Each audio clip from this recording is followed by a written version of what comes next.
The Women and Equalities Committee, the one upon which just Phillips sits, has come out with a report that they've been working on for 9 months into sexual harassment and other surrounding issues. But rather than just respond to it, I thought I'd handhold you through why I'm skeptical of these claims and where potential problems lie in existing UK harassment law and the kind of things that they're trying to kind of slip under the radar with this. So you can see where I'm coming from and see the line of reasoning, even if you disagree with me, but so you can understand how I come to the conclusions that I do about these sorts of things. So let's get going. The report describes the experience of sexual harassment as being relentless. It uses that term, relentless. And this report includes everything from being shouted at and catcalled through to actual physical sexual assault. They heard from various charities and groups, pressure groups and activists and so forth that this was taking place in public spaces, on public transport, bars, clubs, online, at universities, in parks, on the street. You know, seemingly it's absolutely everywhere. And it highlighted the kind of avoidance behaviours that a lot of women take, such as wearing headphones, avoiding certain train carriages, avoiding certain routes, things like that. That women feel that the onus is on them to avoid risk rather than society to protect them or not do it, or whatever that is. And it came to the conclusion that it's widespread social attitudes that underpin this sexual harassment and that it's being normalised and it contributes to a wider negative effect on society, basically. Now, I wasn't aware of this, but apparently the government has pledged to eliminate sexual harassment of women and girls by 2030. No mention of men or boys at all. But there's no apparent way in which they're doing this, which the committee complained about. Okay, so do I have any reason to be cynical, skeptical about these kind of reports? Do I? I mean, it's necessary, unfortunately, to preface all of this with a disclaimer. Obviously, sexual harassment is bad and wrong. I don't want anybody to be harassed, regardless of their gender or identity or whatever the fuck else. Obviously, I don't want anyone to be assaulted for the same reasons. I mean, this is singled out women and girls for some reason. But no, obviously, I don't want any of that to happen. But that's as far as most people's thinking goes. Oh, sexual harassment is bad, this is the thing against sexual harassment, therefore what they're doing against sexual harassment is good. Very few people have the cynicism or skepticism to look any further into it than that.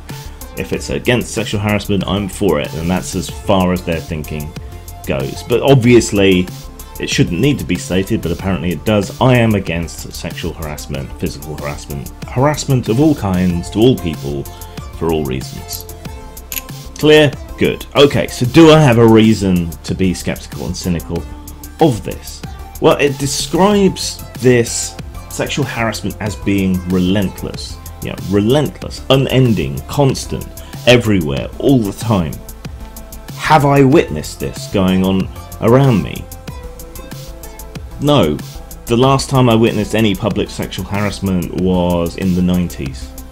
If it was relentless, if it was ongoing, if it was everywhere and all the time, surely I should have witnessed it.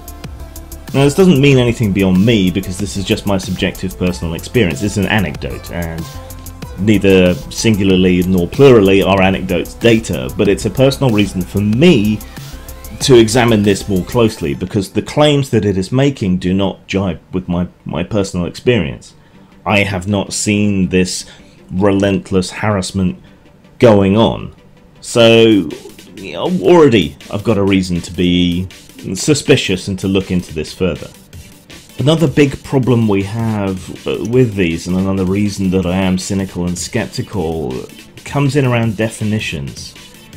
So what you understand colloquially by harassment, sexual harassment, sexual assault and so on is not necessarily what the law defines these things as, nor are either of those definitions, colloquial or legally, necessarily the definitions that these charities and activist groups and so on use when they are investigating these things and performing opinion polls and studies and so on.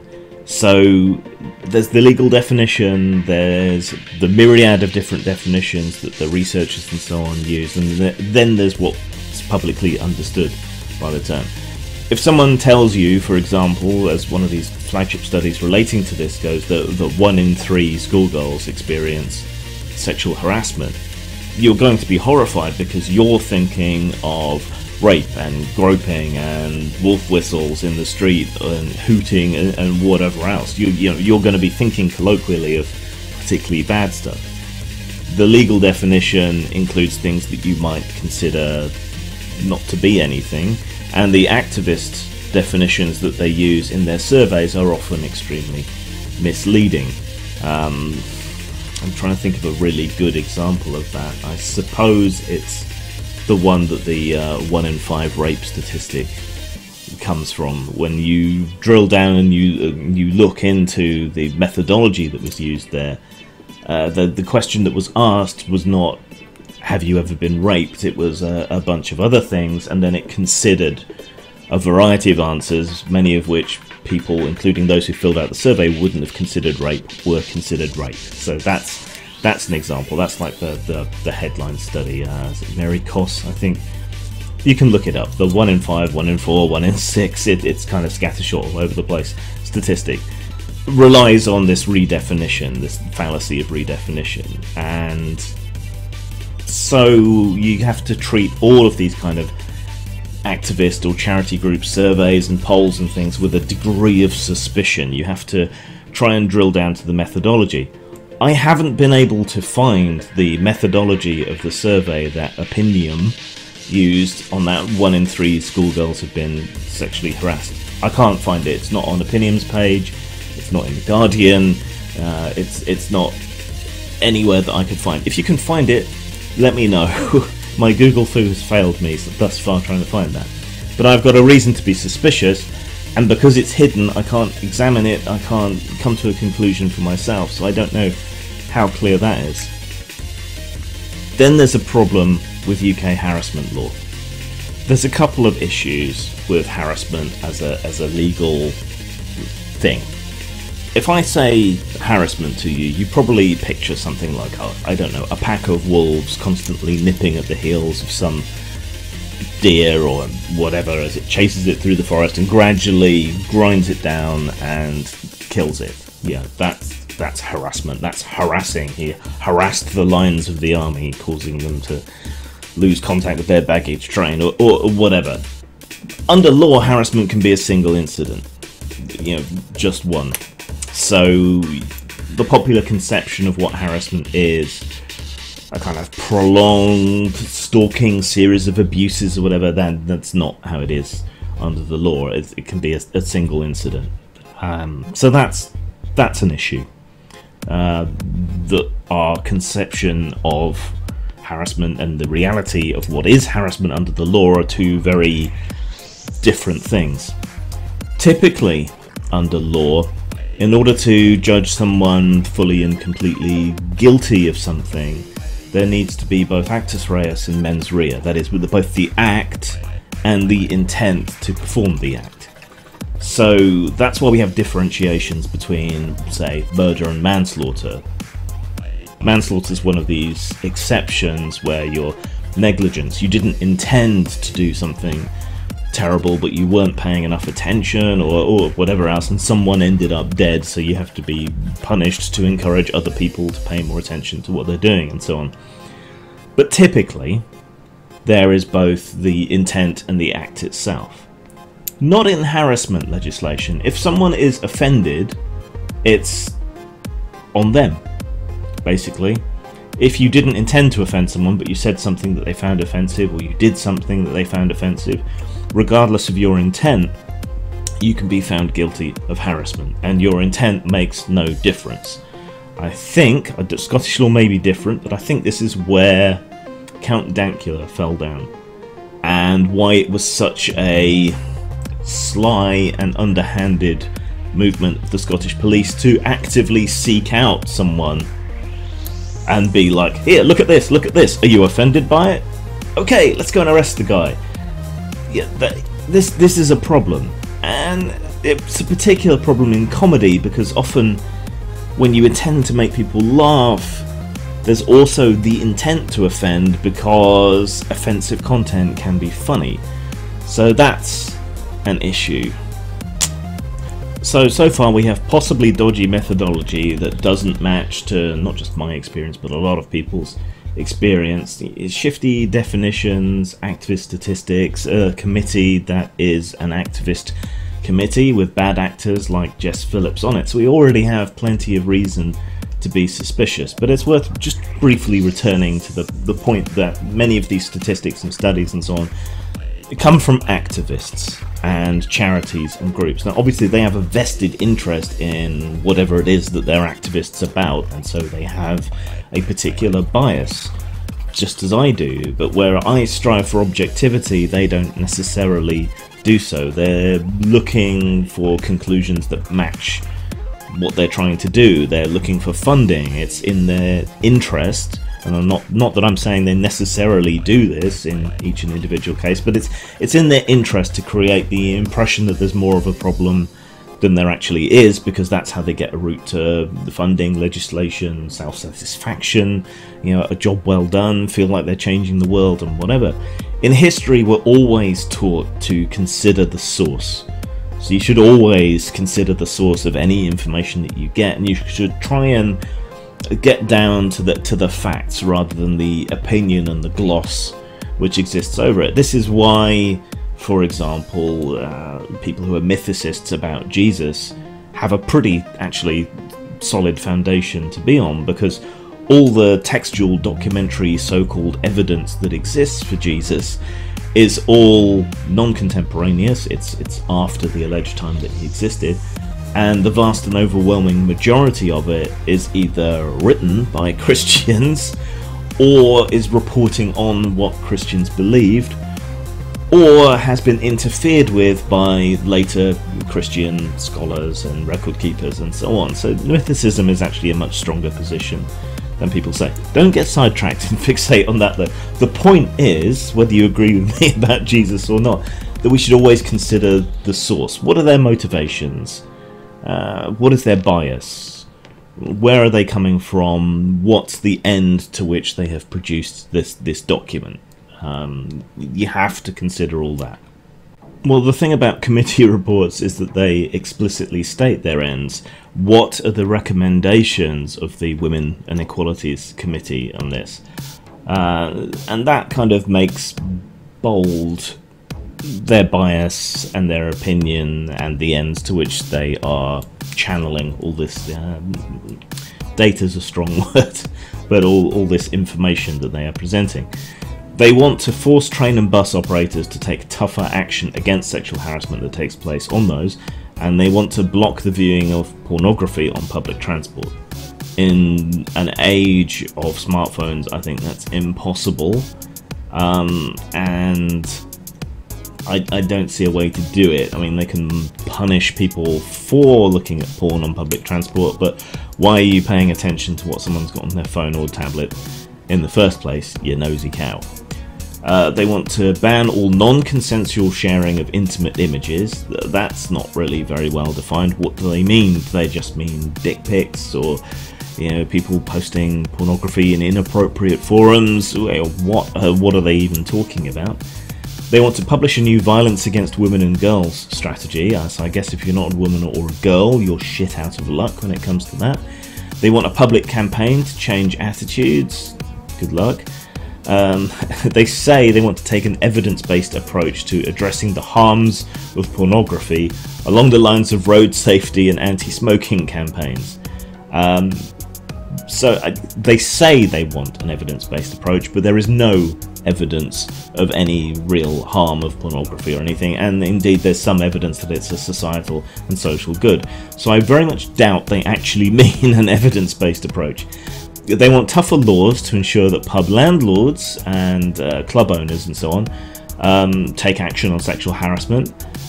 And they want to make local authorities consult women's groups before licensing strip clubs. This is kind of like forcing someone who is considering an abortion to talk to a Christian group before making their final decision. Women's groups are not going to be for this, obviously. So, and the last suggestion is they want to make it a legal obligation to have policies that outlaw sexual harassment on campuses. So we've gone from sexual harassment and assault is bad to a de facto banning of strip clubs and an attempt, this time very much from the political left in the UK, to ban pornography and all the free sexual expression that goes on around there and all kinds of other codes of conduct, and it's very much fixated on women and girls rather than, say, everyone. So why walk you through this? Well, I want you to understand why I'm suspicious and skeptical of this kind of thing, and I don't want you to just write off anyone who raises an objection as a misogynist or someone who's a rape apologist or pro-sexual harassment or whatever else. It's just not the case. What worries people like me is that the foundational research basis upon which, in this case, we're approaching government action is based is poor. The methodology is biased. It's intended to create a certain result. It doesn't work when you track down on it. If you just read the headline about sexual harassment, obviously you're going to react in a certain way, but it behooves all of us to take a more skeptical and cynical approach to news, wherever it comes from. Studies, wherever they come from. We should learn ways to understand whether it's good quality research or not, and we should always look into the motivations. Obviously no one wants sexual harassment, but do we want to ban and control pornography? Do we want to engage in a moral panic against pornography? Lots of women work in porn, lots of women direct porn. Do we want them to be out of jobs? What's feminist about putting a whole bunch of women who are voluntarily and openly and consensually engaged in sex work of various kinds, adult work of various kinds? What's feminist about putting them out of a job and denying them their own sexual agency? There's nothing feminist about that. And why is this so fixated on women and girls? Why is it privileging sex? And why is it privileging women as being the main object of concern? When we look at the self-reported statistics for crime, men are about half again as likely as women to suffer assault in the street.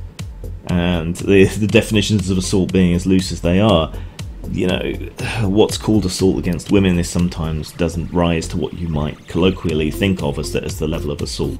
But men are far more likely to be physically attacked, for example.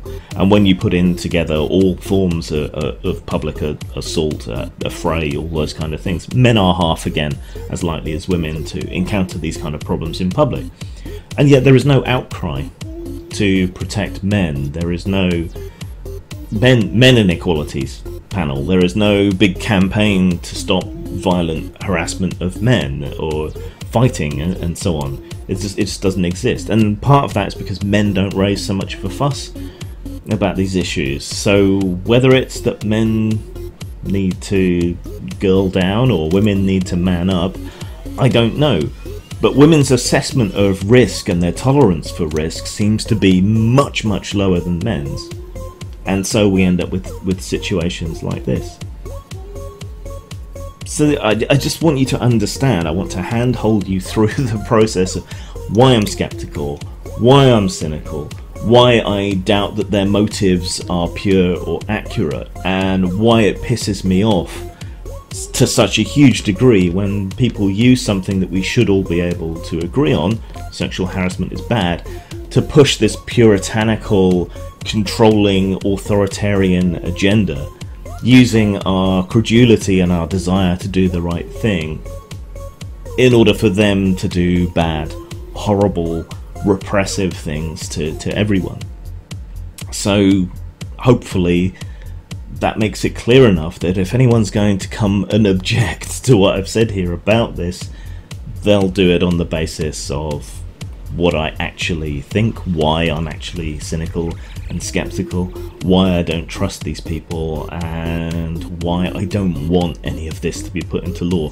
What is the point of a university having a separate policy on sexual harassment if it's already illegal in society as a whole? It just makes no sense. It's a waste of effort. And there's nothing wrong with strip clubs. Not that I go to them, but if you want to, you should be able to. What a world, what a world, what a world. Zang. I'm a ninja. Yo, my life is like a video game. My main thing when I'm in the zone. One player, one life in the mark. Limit the dog. Go ninja, go! No fucking it down. I'm cutting down anyone I'm apart. Trying to fuck up my game with razor sharp political throw stars. Cheer my flow's on horse. What happened today? See, I don't like the, I have, okay, like a lot of you, I hate a lot, you know? But I hate with style and creativity. Yeah!